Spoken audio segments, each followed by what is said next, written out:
ಸುಲ್ತಾನ್ ಅಭಿಮಾನಿಗಳ ಮಹಾವೇದಿಕೆ ಹಾಗೂ ಜಿಲ್ಲಾ ಘಟಕ ಬಾಗಲಕೋಟೆ ಇವತ್ತು ಸಂಯುಕ್ತ ಆಶ್ರಯದಲ್ಲಿ ಇವತ್ತಿನ ದಿವಸ 275ನೇ ಜಯಂತ್ಯೋತ್ಸವದ ಟಿಪ್ಪು ಸುಲ್ತಾನ ಜಯಂತ್ಯೋತ್ಸವ ಶುಭಾಶಯಗಳನ್ನು ತಮ್ಮೆಲ್ಲರಿಗೂ ತಿಳಿಸುತ್ತಾ ಹಾಗೂ 70ನೇ ಕನ್ನಡ ರಾಜ್ಯೋತ್ಸವದ್ದು ಹಾಗೂ ಮೊದಲ ಶಿಕ್ಷಣ ಮಂತ್ರಿಗಳಾದಂಥ ಮೌಲಾನಾ ಆಜಾದ್ ಅವರದ ಜಯಂತಿಯ ಶುಭಾಶಯಗಳನ್ನು ತಮ್ಮೆಲ್ಲರಿಗೂ ತಿಳಿಸುತ್ತಾ ಇವತ್ತಿನ ದಿವಸ ಈ ವೇದಿಕೆ ಮೇಲೆ ದಿವ್ಯ ಸಾನ್ನಿಧ್ಯ ವಹಿಸಿದಂಥ ಎಲ್ಲ ಸರ್ವ ಜನಾಂಗದ ಶಾಂತಿಯ ತೋಟ ಅಂದರೂ ತಪ್ಪಾಗಲಿಕ್ಕಿಲ್ಲ ಈ ವೇದಿಕೆ.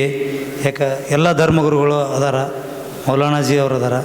ಇವರೆಲ್ಲರ ಒಂದು ವೇದಿಕೆಯಲ್ಲಿ ಇಂಥ ಒಂದು ಅಭೂತಪೂರ್ವವಾದ ಕಾರ್ಯಕ್ರಮಕ್ಕೆ ಆಗಮಿಸಿದಂಥ ಎಲ್ಲ ನನ್ನ ಗುರು ಹಿರಿಯರೇ ಹಾಗೂ ಶ್ರದ್ಧೆಯ ತಾಯಂದಿರೇ, ಸಹೋದರಿಯರೇ ಹಾಗೂ ಇವಾಗ ತಾನೇ ಮಾತಾಡಿದ ಎಜುಕೇಷನ್ ಇದು ಸ್ಟ್ರೆಂತ್, ವೀಕ್ನೆಸ್ ಇಸ್ ಡೆತ್ ಅನ್ನೋ ಹಾಗೆ ಈಗ ಹೇಳಿದಂಥ ಸಹೋದರಿ ನಜ್ಮಾ ಅವರಿಗೂ ಅವರೆಲ್ಲರಿಗೂ ನಾನು ನಮಸ್ಕಾರವನ್ನು ತಿಳಿಸುತ್ತಾ ಹಾಗೂ ಈ ಒಂದು ಕಾರ್ಯಕ್ರಮದಲ್ಲಿ ಈ past is history is past, mystery is next ಅನ್ನೋ ಒಂದು ವಿಚಾರವಾಗಿ ಹೇಳಿದಂಥ ಸಹೋದರಿಯರಿಗೂ ಹಾಗೂ ಇವತ್ತಿನ ಇಲ್ಲಿ ಕಾರ್ಯಕ್ರಮಕ್ಕೆ ಎಲ್ಲ ವಿಚಾರವನ್ನು ಹೇಳಿದ್ದಾರೆ. ಎಲ್ಲ ಅಂಬೇಡ್ಕರ್ ವಿಚಾರ ಹೇಳಿದ್ದಾರೆ, ಅಬ್ದುಲ್ ಕಲಾಂ ಅವ್ರದ್ದು ಹೇಳಿದ್ದಾರೆ, ಶಿಕ್ಷಣದ ಬಗ್ಗೆ ಹೇಳಿದ್ದಾರೆ. ಈಗ ನಾವು ವಿಷಯ ಹೇಳೋದಿಲ್ಲ.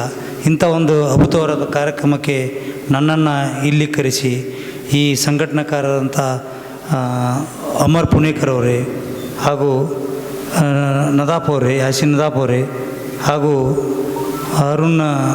ಅರುಣ್ ಖಲಾದ್ಗಿ ಅವರೇ, ಇವರೆಲ್ಲರಿಗೂ ಹಾಗೂ ಈ ವೇದಿಕೆ ಮೇಲಂಥ ಎಲ್ಲ ಗುರುವರಿಗೂ ನನ್ನ ಪರವಾಗಿ ನಮಸ್ಕಾರಗಳನ್ನು ಸಲ್ಲಿಸುತ್ತಾ ಈ ಕಾರ್ಯಕ್ರಮ ಈ ಮುಂದಿನ ದಿನಮಾನದಲ್ಲಿ ಇನ್ನೂ ಹೆಚ್ಚು ಯಶಸ್ವಿಯಾಗಲಿ ಅಂತೇಳಿ ತಮ್ಮೆಲ್ಲರಲ್ಲಿ ನಮಸ್ಕರಿಸಿ ನನ್ನ ಮಾತು ಮುಗಿಸ್ತೀನಿ. ನಮಸ್ಕಾರ. ಸಮಾಜದ ಯಾವುದೇ ಕೆಲಸ ಬಂದರೂ ಕೂಡ ಸದಾ ನಿಮ್ಮ ಜೊತೆಗಿರ್ತೀವಿ ಅಂತೇಳಿ ನಮಗೆ ಭರವಸೆ ನೀಡಿದ ಮಲ್ಲಿಕಾರ್ಜುನ್ ಮೇಟಿ ಅವರಿಗೆ ಧನ್ಯವಾದಗಳು. ಇದೀಗ ಕಾರ್ಯಕ್ರಮನ